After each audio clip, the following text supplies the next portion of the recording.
Welcome to the restoration modification series for a 1995 Volvo 850 T-5R. We're doing some restoration as well as performance modifications. And if you have not seen the previous episodes, please click the playlist button, start from the beginning. We hope you enjoy those episodes as well as this one. Thanks for tuning in. Have a great day. Kicking off the Tinker Day, day 9 with the T-5R Resto Mod. Let's let Sebastian in and get started. Left off yesterday with really this thing ready to be attached. So I'm going to clear out the stuff from under the car and go ahead and drop the vehicle down on top of this cradle, attach this cradle, lift it up in the air, and then put in the radiator intercooler package and start connecting everything up. Only thing I really got to be careful of is the AC compressor hanging, and the shift cables need to go around the power steering joint there. That needs to be fed into the car while we lower the car down on it. So let's get cracking, get this thing moving. Kicked it off with securing the bumper. Got the screws in the bottom. Got the rivets on both sides.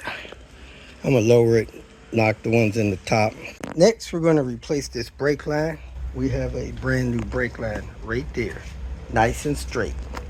And we're going to bend it because we wanted to replace this hose with the braided steel ones and couldn't get it loose right there. So we're going to replace this line. Got that thing off in about 10 seconds with this oscillating cutter. Just cut the gas thing off, be done with it. It's the old brake line, driver's side front. This is the new one. I think this is brass or copper, but I'm not sure what this is. So I guess I probably need to heat that up to get it bent right. Maybe get a pipe bender. Let me check with Alex. Alex knows. Got the brake line done, and it is not leaking all the way up to here. That thing had like 12 bends in it. Need to dry it off, bend it out away from the touching the vehicle. Shouldn't touch the vehicle nowhere. Shouldn't touch this other line nowhere either.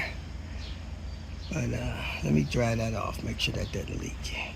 We have the coolant supply line installed. We're rust proofing with some PVR type stuff. And now we are about to plug in this harness back here for the speed sensor.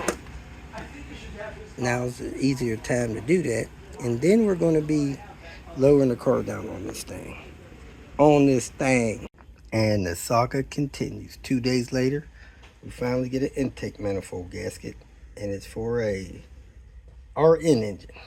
So we had to punch a hole out of this corner so we could get it on. It's got, I say 80% coverage. Shouldn't have a leak. Ones I put on the past didn't have a leak. So got this on here. We're going to secure that and put this intake manifold on. Then toss on the injectors and then lower this car on this cradle. Another small obstacle, the cam sensor plug shattered, coming apart. And most of it is in there.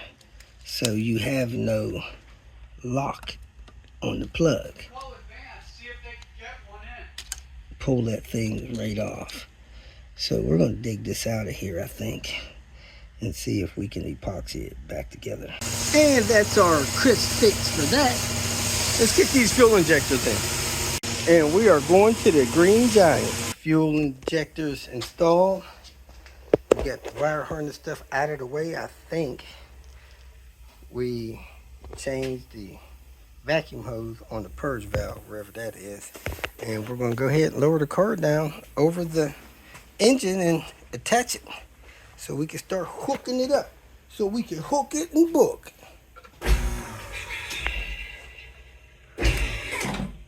Heard it locking in. So you're going up, right? Yeah, right here. You pump it, like go up and back down, trying to prime the pump of any air. Do it 2 or 3 times.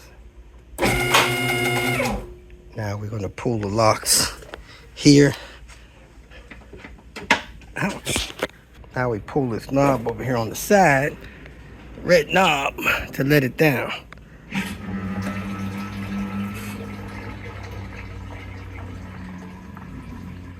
Sound like an old ship sinking to the bottom of the ocean.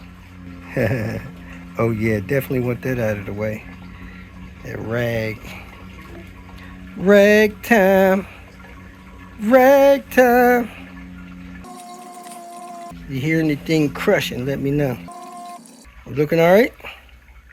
You want something to lay on? Keep coming. Now, where am I going with this compressor? All right, let me come over and look. Taking it one step at a time. You okay? Oh, found one? Go ahead. You're clear of the compressor. Hold on.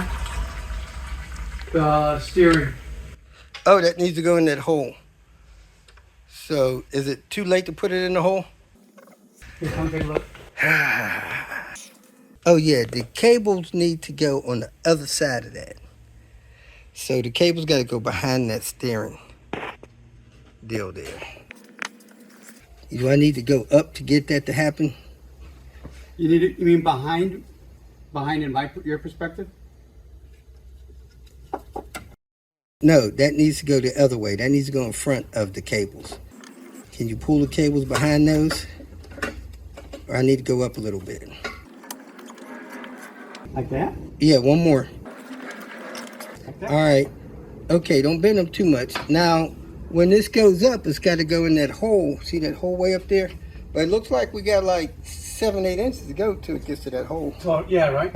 All right. All right, let's go there. It's going in. This is the bracket that secures the AC. It goes on the back of the engine bracket, that little groove there, and it allows you to screw the driver's side bolts against the engine bracket to secure the compressor. We got the subframe together, but they're not tight. I'm gonna go ahead and tighten those. We got the AC compressor in. That's the bracket right there that those screws screw in. We're gonna tighten that down. We got 2 back there and 2 up there. Then we're gonna work on hanging this radiator package. We raised this dryer up because that thing was down about 2 inches. Get that up out of the way so it can't be damaged. And we're moving right along. Moving right along. The snap intercooler didn't have the wedge here that the OEM intercooler has. See that little wedge right here? So it hits this front clip cowl. But I see there's a couple ribs up there that I could probably slice off and don't have to cut all the way through the plastic to get that to sit about a 1/2 inch more forward. So let me get up there and slice into that with my oscillating tool, and that'll probably fit a little better. So that ribbed area is sliced away. Let's see how this intercooler fits up there now. We should have gained, man, a 1/2 inch of clearance on that. And the radiator is in. All 4 corners of those screws are in. So this thing is cocked a little bit. See, this side is lower than this side. And that was the only way we can get the intercooler piping on, because this hose connection is 1/2 inch too high, too closed. And we got it mounted to the bottom, and that trim work we did on that shroud up there seemed to have set this thing right. So we are good to go. We should have no more issues with this. We're going to spin this around so it matches up with the rib kit. We got the new torque mount installed, compliments of Swedish Kapats. Got to put this bolt in here for this. We got the 2 bottom bolts in the transmission here. We got both the fuel lines hooked up. getting ready, I guess, to set a couple of axles in. And we could probably service this transmission. Looks like we got a little bit of clearance there. A lot of times, if something's off, there's no clearance behind that mount, but this one has a little clearance, so that's perfect. Everything's going in good. We're ready to torque the subframe bolts in. We got the bolts in the subframe, and we're going to keep moving. Probably do the exhaust while we're down here. We reset this dryer because it was pushing against this radiator bracket, so we lowered it about a ½ inch and straightened that out, put that in place. We torqued down the subframe bolts. We got this wire harness down here mounted in. We need to, I think, torque these rack bolts. Let me do that. We're getting ready to do the exhaust, and I think that was already set. So we did torque these bolts too. And we are cooking with grease. Folks, it is dinner time. We are tapping out. Got a control arm ready to go in. We're going to pick up in the morning with the front struts. Whoop, whoop. If you feel that this information was useful, please like it and share it with your social media friends. You can subscribe to my channel so that you will get notifications of future videos that I post. You can follow me on Twitter, and if you need to contact me directly, please visit my website. And if you have any questions, leave them below, and someone or myself will reply to them. Again, thank you very much for watching.